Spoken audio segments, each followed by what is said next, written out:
संगवारी हो राम राम, जय जोहार, जय छत्तीसगढ़। मोर नाम शेखर है। मैं नॉलेज हब कोचिंग संचालित करता हूँ रायगढ़ छत्तीसगढ़ में, आपके अपन प्रदेश छत्तीसगढ़ में। भैया आज महू मन के बात करे आए हूँ, एक आध लाइन कम से कम उतना तो हक है। त 2405 ये नंबर अभी मोर सब्सक्राइबर जितना है ओकर नंबर है।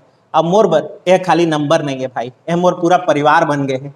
बहुत सारा ये परिवार के सदस्य मन काल मोला बधाई संदेश दिन शिक्षक दिवस के उपलक्ष्य में आप सब्बो संगवारी मन ला बहुत बहुत धन्यवाद। मैं एकदम आभारी हूँ आप मन के जे ये सफर में मोर संग संग चला था, अब बराबर मोर हिस्सेदार मोर साझेदार बन के संगे संग आगू बढ़ा था।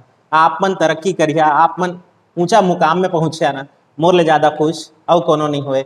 और याद राख्या नहीं राख्या तेना अलग बात है, लेकिन भाई ये संघर्ष में आपके साथी बन सके, आपके सारथी बन सके, एकर खुशी मोला हमेशा रही। एक ही बात और कहना है भाई, मैं छत्तीसगढ़ के ऑनलाइन क्लास चलाता हूँ। कुछ संगवारी मन ला में आलोचना करत हैं कि पैसा लेकर के पढ़ाते भाई। तो भाई एक छोटे से बात बताना चाहता हूँ। मोर अभी 4 महीना के एक लड़का है, ई 2020 में पैदा हुई से, और 2020 के हालात तो आप मन जाना था। तो भाई महू ला जिए खाए बा हम कोचिंग चलात रहे ना, वो बहुत दिन ला काम बंद करके बैठे हैं। और मोर पढ़ाई के स्तर में इतना पैसा इतना फीस हमन नहीं लेते रहें कि जैसे लूटते वाला फीस हमन नहीं लन भाई। तो हम ला जिए खाए बा, अपन परिवार चलाए बा, अपन लड़का बा कुछ करे बा, कुछ तो करना पड़ी। तेन प्रयास जारी है भाई। तो मैं आलोचना करा था, ओकरो स्वागत है, लेकिन काम अपन परिवार बा करत हूँ। तो चला अब अपन परिवार जो आप मन है वो मन बा आज के काम शुरू करत हूँ। हिंदी में आता हूँ और शुरू करता हूँ। तो पहला जो न्यूज़ है, ये न्यूज़ आज समाचार पत्रों में सबसे अधिक सुर्खियों पर रहा, फ्रंट पेज न्यूज़ जिसे कहते हैं, वो था कारोबार सुगमता सूचकांक, इंग्लिश में ease of doing business report कह देते हैं, वो जारी हुई।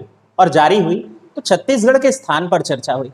छत्तीसगढ़ इस सूची में 6वें स्थान पर खड़ा हुआ दिखाई दिया, जो कि अगर बाकी बड़े राज्यों से कंपेयर किया जाए तो एक तरह से अच्छा स्थान कहा जा सकता है। लेकिन हाँ, हम पहले या दूसरे पर नहीं, इस बात का अफसोस किया जा सकता है।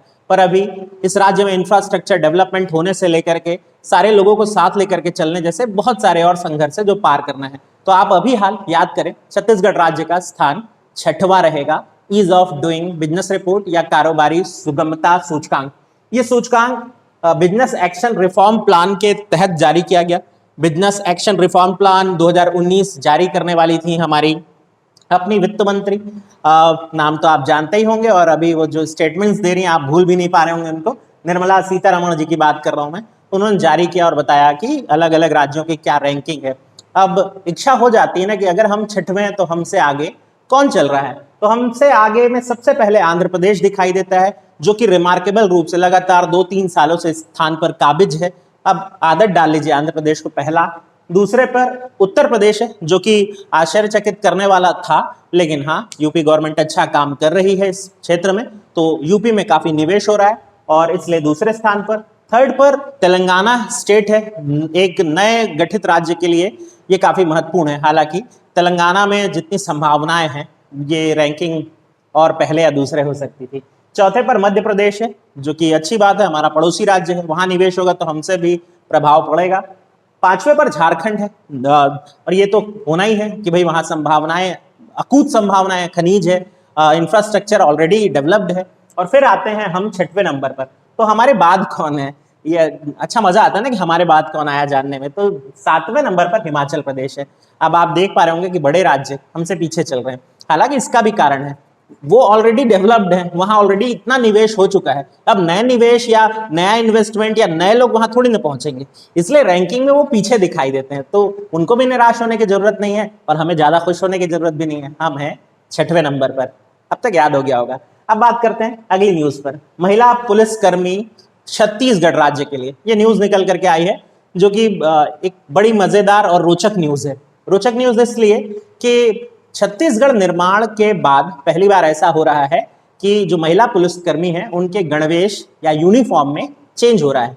और ये चेंज अब किस तरह से होगा, खाकी रंग के सलवार कुर्ते और दुपट्टे के साथ नजर आएंगी अब आपके और हमारे सुरक्षा में खड़ी महिला पुलिसकर्मी। सबका सम्मान और अपना कार्य वो बहुत ईमानदारी से करें, यही उम्मीद है, यूनिफॉर्म जो भी हो। बहरहाल इससे पहले यूनिफॉर्म में उनको खाकी रंग के शर्ट पैंट जो कि वर्दी होती थी वो, और या फिर आसमानी रंग के सलवार कुर्ती की अनुमति थी।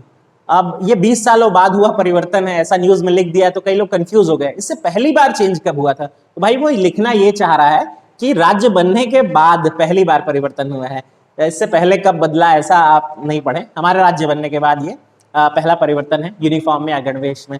तो अब आप जब देखें खाकी रंग की वर्दी में, खाकी रंग के सलवार सूट में हमारी महिला पुलिसकर्मियों को, तो सम्मान में कमी नहीं आनी चाहिए। अब बात करते हैं अगली न्यूज की। ग्रामोद्योग और शिल्प उत्पाद के लिए ऑनलाइन प्लेटफॉर्म, मैं लगातार इस पर चर्चा करता आया हूं और अभी इस पर बहुत काम हो भी रहा है।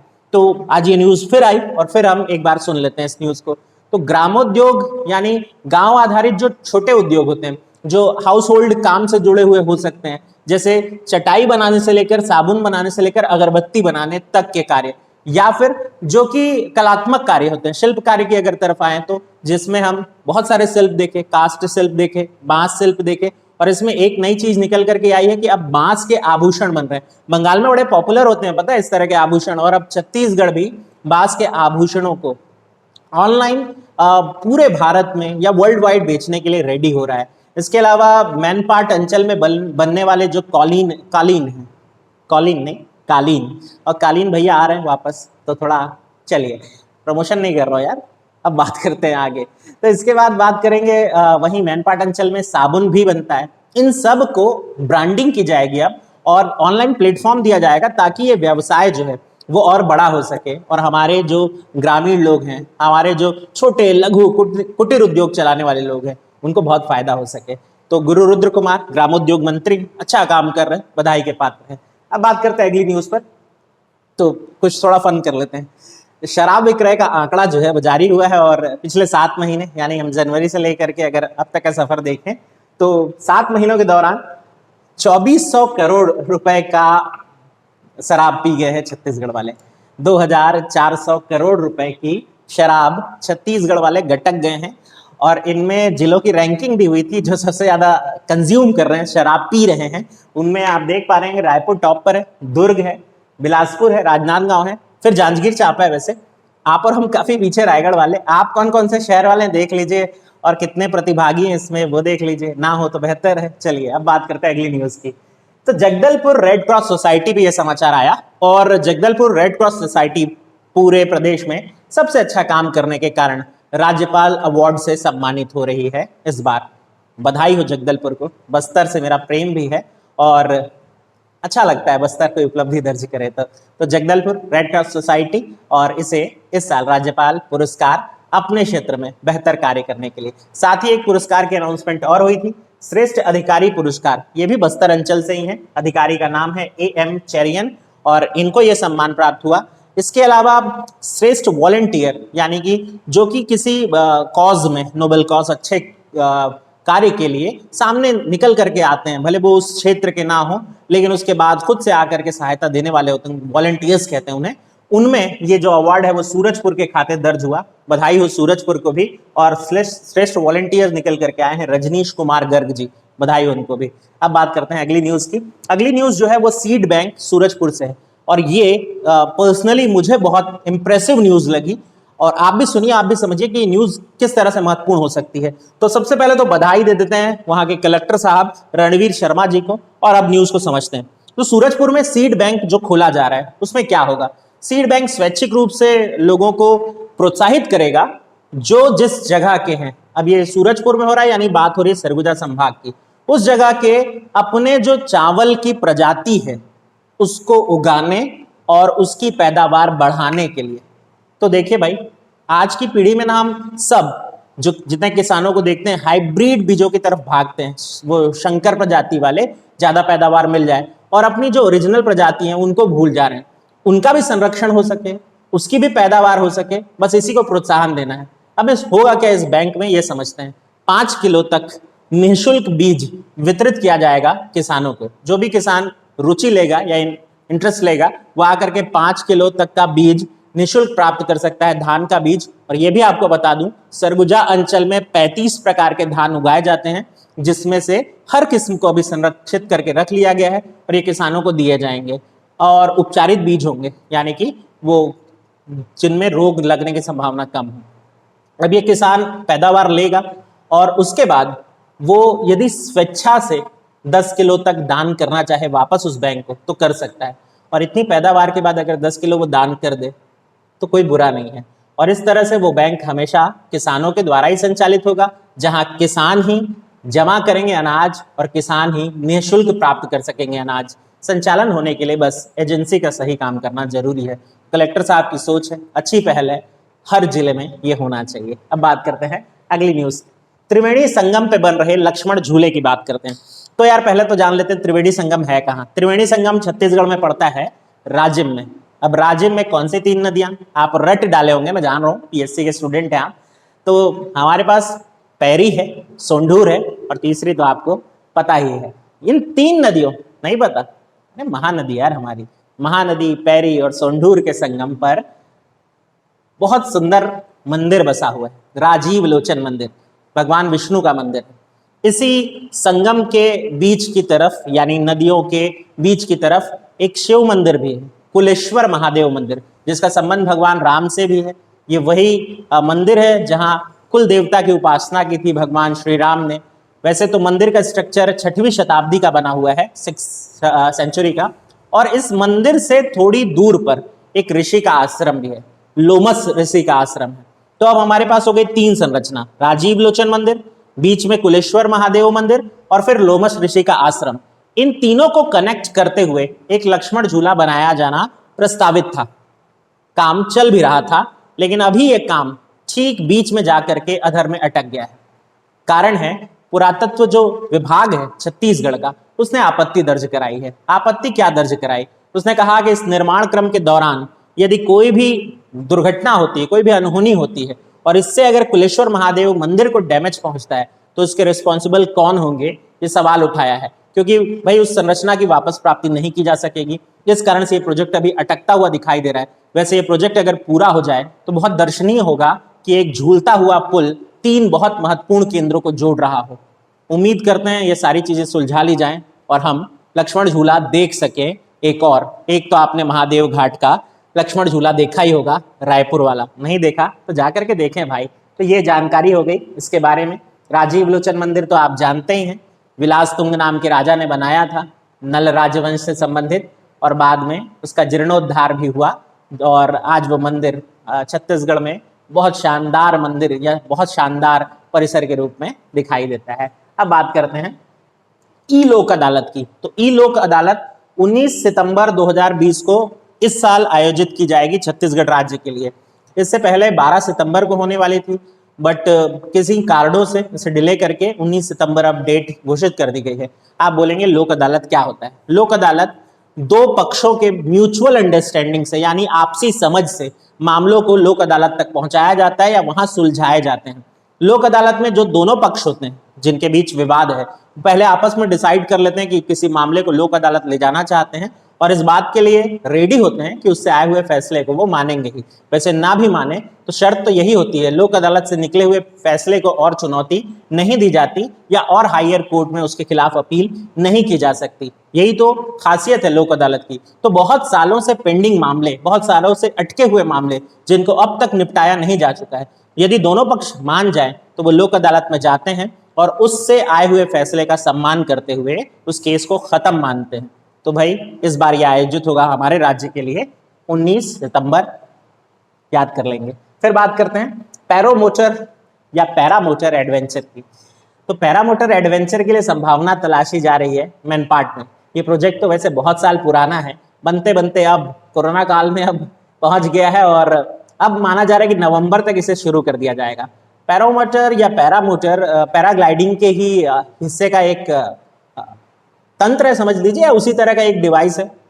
इसमें जो व्यक्ति होता है जो कि आसमान की ऊंचाइयों में चारों तरफ कोहरा देखना चाहता है, वो पहुंचता है और दौड़ते हुए अपने पैरामोटर को लेकर के आसमान में उड़ चलता है, और फिर वो धीरे से ग्लाइड करता हुआ नीचे उतरता है। ये एडवेंचरस राइड होती है उसके लिए, जहां वो आसमान की ऊंचाई से बहुत कुछ देखता है। हाँ, डरना नहीं है, वरना फिर 200-400 लेकर के लैंड कराने की बात हो जाती है। तो ये सब कुछ हो सकेगा आपके अपने छत्तीसगढ़ के मैनपाट में। तो अब अपने दोस्तों को पकड़ करके जाना है और ये करना है। हाँ चलिए फिर बात करते हैं 9 से 18 सितंबर ये जो तिथि है वो इंपॉर्टेंट होने वाली है उन लोगों के लिए, बाकी लोग स्किप कर सकते हैं। ये उन लोगों के लिए महत्वपूर्ण है जिन्होंने सेट का एग्जाम दिया था और क्लियर किया।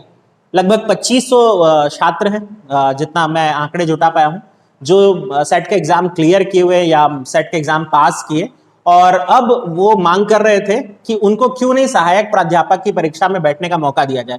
ये परीक्षा तो हालांकि पहले हो जानी थी, लेकिन ड्यू टू कोरोना के कारण ये खिसकते हुए अब मुझे लग रहा है कि दिसंबर तक चला जाएगा ये एग्जाम। तो वो चाह रहे हैं कि उनको भी बैठने का मौका दिया जाए, और हाई कोर्ट ने ये मंजूरी दे दी है। तो वो सारे लोग जो सेट दिए थे, उम्मीद मत हारें, फॉर्म भरें। कब से कब तक? 9 से 18 सितंबर तक। मैं आपको बता दूं 18 सितंबर रात ठीक 12 बजे बंद हो जाएगी लिंक। इससे पहले सब निपटा लिया करना यार, वो फिर आप लगाते हो कि मेरा छूट गया, फॉर्म भर नहीं पाया, ये वाला मत करें। तो इस बीच में आप कर लें और तैयारी करें जम करके। छत्तीसगढ़ उसका एक बहुत जरूरी पार्ट है, और यदि इसमें मदद की जरूरत हो तो मैं आपके साथ हूँ।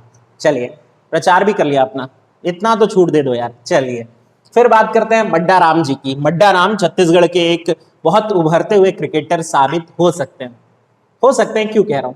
पहली चीज, ये दिव्यांग है, और दिव्यांग लोगों का अपना एक क्रिकेट एकेडमी होता है, या जहां प्रशिक्षण केंद्र, जहां उनको प्रशिक्षण दिया जाता है। दूसरा, ये आते हैं दंतेवाड़ा अंचल के धुर नक्सली हिस्से बेंगलुरु गांव से।